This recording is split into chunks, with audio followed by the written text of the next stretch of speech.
It's not really necessary to drain all the coolant out if you're just replacing the thermostat.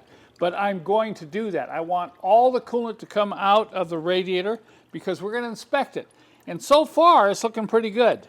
See, I can rotate it. If I see rust particles or a rusty color in the coolant, then I'm going to be concerned. That's the first indicator for a rusty block. But this is looking pretty good. After inspecting the coolant, the next thing I want to do is pull the radiator hose. Pull it right off this aluminum housing and check the housing. But look down inside. You see, you don't see a lot of corrosion down there. Sometimes I've pulled these off and you'll see rust and crud down in there. So that's a good sign. Now the other thing I want to do is I want to check up here on this side here, how much corrosion is underneath the area where the hose clamps onto this housing. This one's pretty good.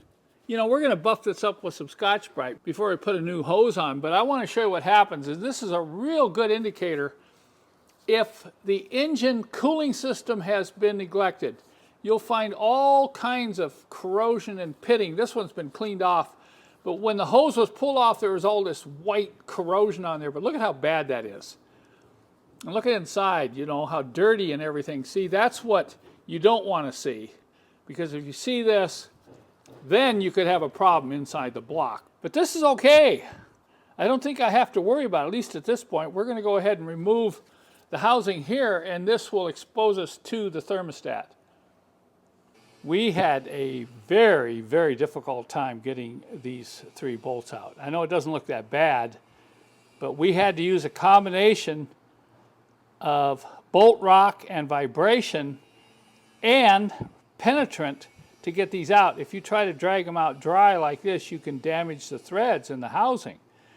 Now, I do have a complete video on how to use these tricks that comes along with my kit. We have a kit for the new thermostat. We also have a kit for the thermostat installation, which includes stainless steel bolts and nickel anti-seize. So the problem was these were so frozen. I know so many people break these off because we get so many requests for good used housing. So we do not replace it. The problem is you're putting a steel bolt into an aluminum housing and the bolt actually goes through the edge, so you get moisture in there and it just rusts and corrodes, and eventually you try to just horse it out, you're going to break them. So we got them out. They didn't break. But we looked at the thermostat, and if you notice when I pulled the thermostat out, look at how much coolant came out. That was above average, because some of the coolant came out before we even started filming it. I think that this thermostat is plugged up. I think it's frozen. Now, looking around here, here's a clue. I don't know if you can see that right there. Yeah, you can. Made in China. You know, I'm not trying to say everything made in China is bad, but this is definitely an aftermarket thermostat. We only sell German-made. This is made in Germany, this Malle. Now, when you go to install this gasket, it doesn't matter where you put it in relationship to this hole here, but make sure that you roll that lip onto the center groove in that gasket. I mean, if I tried to install this right now, it would leak. So you need to just be very careful and make sure you get this all the way around, centered up. There's a groove. All right, there, it's dropped into the groove. And then you're going to check it very closely, like this. And remember, the spring's towards the engine. See, you could put it in that way. But that is incorrect. This is the correct way to do it. So notice this here. Notice how clean this is. And notice how clean the nipple is. That's very unusual for an old 617 turbo diesel. So you don't use any RTV, absolutely no RTV, no sealant, no goop. This goes in dry. The only time you might have to use something like Aviation Permatex is if this is severely pitted. So that's going to go in like that, and we're ready to install that piece. And then we'll take these stainless steel bolts, and I'm just going to put a little bit of anti-seize on these stainless bolts. They're going to come right out the next time. Not too much. You don't want them to back out, so you're just putting a little bit on. This will wick down when you go to put that on. We'll do that to each bolt. Now we're going to go install the thermostat back into the engine. Okay, I'm crossing my fingers. The new thermostat is installed. And we're going to give it another try. I sure hope this fixes the overheat problem. Hop in, let's go for another spin. Take a look. My sidekick got the original radio working. Isn't that amazing? Now, we can't play music here. We'll get in trouble. So I got to turn it off.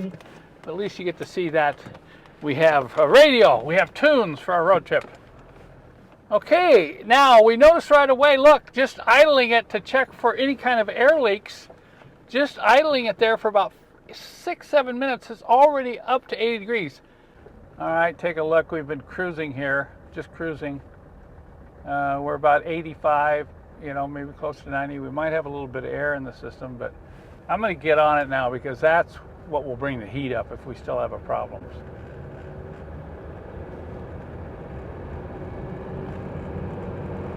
Oh, look at that. The tack works. Oh, look at that shift. You didn't even feel that on screen, I bet. I gotta feel that transmission again. Man, it's nice. Here we go. Look at that.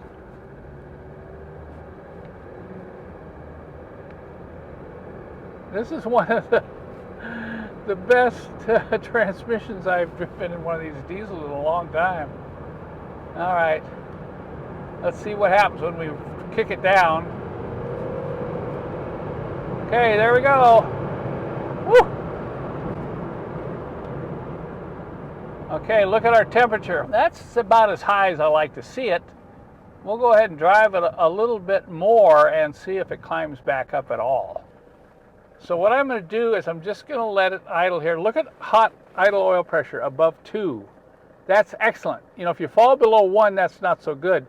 But when it's idling at, let's see, what do we got? 650 RPM there, and you've got over 2 on your oil pressure, that's excellent for one of these 617 turbo diesel engines.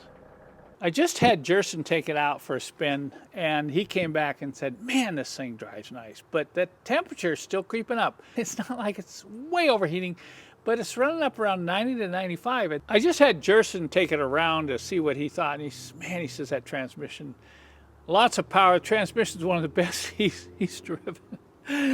But we're not happy about that temperature. It's not like it's way too high, but it's just creeping up there, and it shouldn't be that way. It should stabilize right around 80 to 85 degrees centigrade.